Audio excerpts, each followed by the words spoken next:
സൈക്കോളജിയിൽ ഒരു 26 ചോദ്യങ്ങൾ.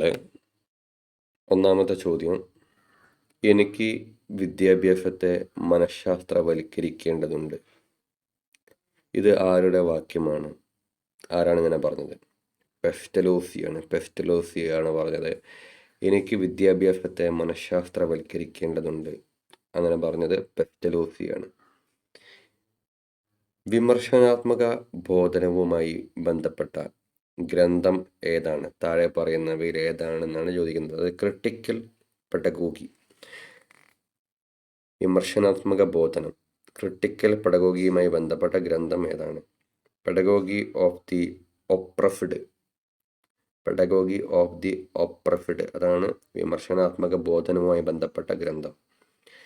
ജന്തുക്കളെയും സസ്യങ്ങളെയും തിരിച്ചറിഞ്ഞ് വർഗീകരിക്കാനുള്ള വൈഭവം, ബഹുമുഖ ബുദ്ധി, അത് പ്രകാരം ഏത് ബുദ്ധി മേഖലയിലാണ് പെടുക? അപ്പം മൾട്ടിപ്പിൾ ഇൻ്റലിജൻസ് പ്രകാരം ജന്തുക്കളെയും സസ്യങ്ങളെയും തിരിച്ചറിഞ്ഞ് വർഗീകരിക്കാനുള്ള വൈഭവം ഏത് ബുദ്ധി മേഖലയിലാണ് പെടുക?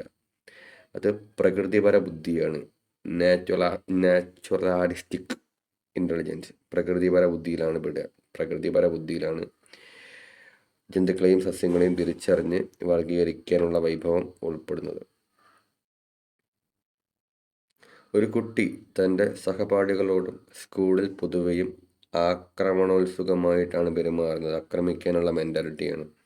ഈ കുട്ടിക്ക് ഏത് മേഖലയിലാണ് സഹായം വേണ്ടി വരിക? അത് വൈകാരിക മേഖലയിലാണ് കുട്ടീനെ സപ്പോർട്ട് ചെയ്യേണ്ടത്. വൈകാരിക മേഖലയിലാണ് ഇങ്ങനെ സഹപാഠികളോടും മറ്റുള്ളവരോടൊക്കെ ആക്രമണ സ്വഭാവം കാണിക്കുന്ന ഒരു കുട്ടീനെ സഹായിക്കേണ്ട മേഖല ഇത് വൈകാരിക മേഖലയാണ്. പ്രത്യേക തൊഴിൽ മേഖലയിലേക്കും മറ്റും തിരഞ്ഞെടുക്കുന്നതിനായി നടത്തുന്ന അഭിരുചി നിർണയ പരീക്ഷയുടെ പേരെന്താണ്? അതാണ് specific aptitude test, SAT, specific aptitude test. ഇപ്പോൾ പ്രത്യേക തൊഴിൽ മേഖലയിലേക്കും മറ്റും തിരഞ്ഞെടുക്കുന്നതിനായിട്ട് നടത്തുന്ന അഭിരുചി നിർണയ പരീക്ഷയുടെ പേരാണ് സ്പെസിഫിക് ആപ്റ്റിറ്റ്യൂഡ് ടെസ്റ്റ്. താഴെ കൊടുത്തിരിക്കുന്നതിൽ ഏതാണ് സർഗാത്മകതയുടെ അടിസ്ഥാന സ്വഭാവം? ഡൈവർജൻ്റ് തിങ്കിങ് ആണ്. വ്യതിചലിത ചിന്ത, അതാണ് താഴെ തന്നിരിക്കുന്നവയിൽ സർഗാത്മകതയുടെ അടിസ്ഥാന സ്വഭാവം. സർഗാത്മകത ഉള്ളവർ ഡൈവർജൻ്റ് ചിന്തിക്കും, പല വഴിക്ക് ചിന്തിക്കും, വ്യതിചലിത ചിന്തയായിരിക്കും. സംഘചർച്ച, ഗ്രൂപ്പ് പ്രോജക്റ്റ്, റോൾ പ്ലേ തുടങ്ങിയവയിലൂടെയുള്ള പഠനം ഡാഷ് ആണെന്ന് തെളിയുന്നു. അത് സാമൂഹിക പ്രക്രിയയാണ്. അപ്പോൾ സംഘചർച്ച, ഗ്രൂപ്പ് പ്രോജക്റ്റ്, റോൾ പ്ലേ, ഇതിലൊക്കെ ഒരു ടീം വർക്കാണ്. അപ്പോൾ അതൊരു സാമൂഹിക പ്രക്രിയയാണ്.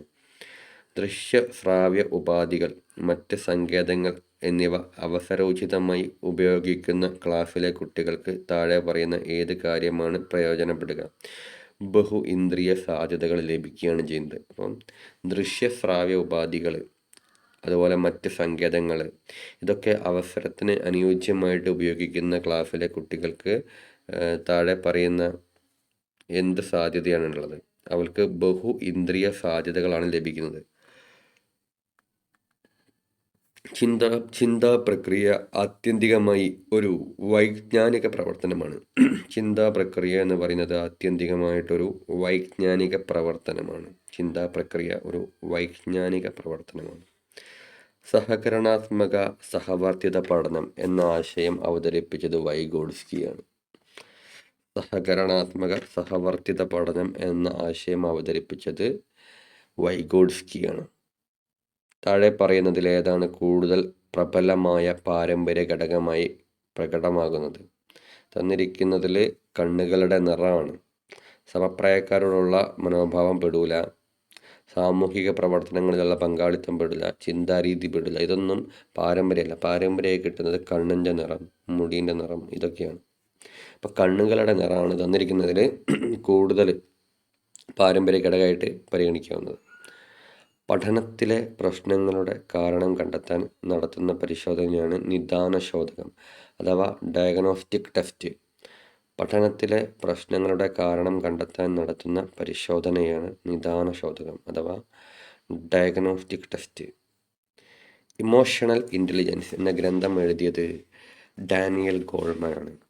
ഇമോഷണൽ ഇൻ്റലിജൻസ് എന്ന ഗ്രന്ഥം എഴുതിയത് ഡാനിയൽ ഗോൾമാൻ. താഴെ പറയുന്നതിൽ പ്രശ്ന പരിഹരണത്തിൻ്റെ ആദ്യഘട്ടമായി പരിഗണിക്കാവുന്നത് ഏതിനെയാണ്? പ്രശ്നം തിരിച്ചറിയലാണ്. അപ്പം പ്രശ്ന പരിഹരണത്തിൻ്റെ ആദ്യഘട്ടമായിട്ട് പരിഗണിക്കുന്നത് പ്രശ്നം തിരിച്ചറിയലാണ്. താഴെ പറയുന്നതിൽ വസ്തുനിഷ്ഠ ചോദ്യം ഏത്? അതായത് ഒബ്ജക്റ്റീവ് ടൈപ്പ് ക്വസ്റ്റ്യൻ, ശരി തെറ്റ് എഴുതാനുള്ള ചോദ്യം, ട്രൂ ഓർ ഫാൾ, അങ്ങനത്തെ ചോദ്യങ്ങളാണ് വസ്തുനിഷ്ഠമായ ചോദ്യം, ഒബ്ജക്റ്റീവ് ടൈപ്പ്. പിയാഷെയുടെ വൈജ്ഞാനിക വികസന ഘട്ട സിദ്ധാന്തം അനുസരിച്ച് ഇന്ദ്രിയ ചാലക ഘട്ടം ഏത് പ്രായഘട്ടത്തിലാണ്? അപ്പം ജനനം മുതൽ 2 വയസ്സ് വരെ, 0 മുതൽ 2 വയസ്സ് വരെയാണ് ഇന്ദ്രിയ ചാലക ഘട്ടം, സെൻസറി മോട്ടോർ സ്റ്റേജ്. അപ്പം പിയാഷെയുടെ വൈജ്ഞാനിക വികാസ ഘട്ടം അനുസരിച്ച് ഇന്ദ്രിയ ചാലക ഘട്ടം അഥവാ സെൻസറി മോട്ടോർ സ്റ്റേജ് ഏത് പ്രായഘട്ടത്തിലാണെന്ന് ചോദിച്ചാൽ 0 മുതൽ 2 വയസ്സ് വരെ, ജനനം മുതൽ 2 വയസ്സ് വരെ. പ്രതിരൂപാത്മക ഘട്ടം സിംബോളിക് സ്റ്റേജ് ഏതുമായി ബന്ധപ്പെട്ടതാണ്? അത് കോൺസെപ്റ്റ് അറ്റൈൻമെൻറ്റ് ഘട്ടമാണ്, അല്ലെങ്കിൽ ആയാർജന ഘട്ടം. കോൺസെപ്റ്റ് അറ്റൈൻമെൻറ്റ് അല്ലെങ്കിൽ ആയാർജന ഘട്ടവുമായി ബന്ധപ്പെട്ടതാണ് പ്രതിരൂപാത്മക ഘട്ടം. ചിരസ്മരണ അല്ലെങ്കിൽ ലോങ് ടേം മെമ്മറിയുടെ വിഭാഗമായി കണക്കാക്കാത്തത് താഴെ പറയുന്നതിൽ ഏതാണ്? അത് സെൻസറി മെമ്മറിയാണ്. അപ്പം ചിരസ്മരണ ലോങ് ടേം മെമ്മറിയുടെ വിഭാഗമായി കണക്കാക്കാത്തത് സെൻസറി മെമ്മറിയാണ്. എന്നാൽ അങ്ങനെ കണക്കാക്കുന്ന മെമ്മറി ഏതൊക്കെയാണ്? Semantic memory, പ്രൊസീഡിയറൽ memory, episodic memory, ഇതൊക്കെ ലോങ് ടൈം മെമ്മറി വിഭാഗത്തിൽ പെടുന്നതാണ്. ഏതൊക്കെയാണ്? Semantic memory, പ്രൊസീഡിയറൽ memory, episodic memory, ഇതൊക്കെ പെടും. പക്ഷെ പെടാത്തത് സെൻസറി മെമ്മറിയാണ്. കോൺക്രീറ്റ് ഇൻ്റലിജൻസ് എന്ന ആശയം അവതരിപ്പിച്ചത് തൊണ്ടൈക്കാണ്. കോൺക്രീറ്റ് ഇൻ്റലിജൻസ് എന്ന ആശയം അവതരിപ്പിച്ചത് തൊണ്ടൈക്കാണ്. ശബ്ദശേഖരങ്ങൾ ക്ലാസ്സിൽ ഉപയോഗിക്കുന്നത് മുഖ്യമായും പ്രയോജനപ്പെടുത്തുന്നത് ഏത് തരം കുട്ടികൾക്കാണ്? കാഴ്ച പരിമിതിയുള്ളവർക്കാണ്.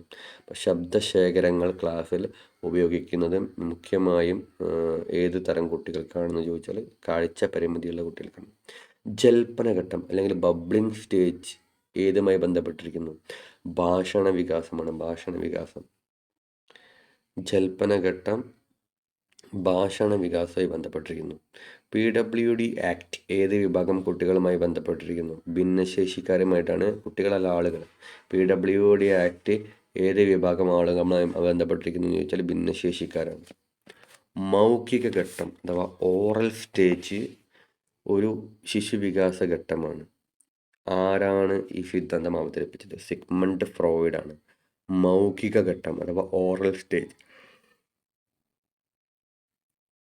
ഇത് ഒരു ശിശുവികാസ ഘട്ടമാണ്. ആരാണ് ഈ സിദ്ധാന്തം അവതരിപ്പിച്ചതെന്ന് ചോദിച്ചാൽ സിഗ്മണ്ട് ഫ്രോയിഡാണ്. കഥകളും ആഖ്യാനങ്ങളും ശാസ്ത്ര വിഷയങ്ങളുടെ ക്ലാസ്സിൽ പോലും ഉപയോഗിക്കാവുന്ന ബോധനോപാധിയാണെന്ന് നിർദ്ദേശിച്ചത് ബ്രൂണറാണ്.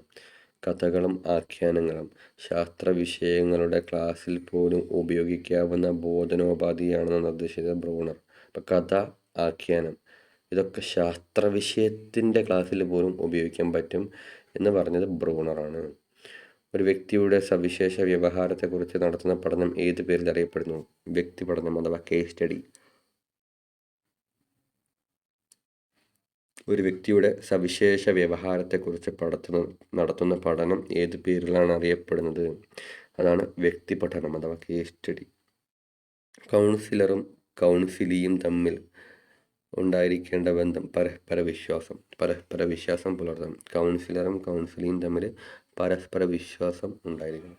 കേട്ടെ.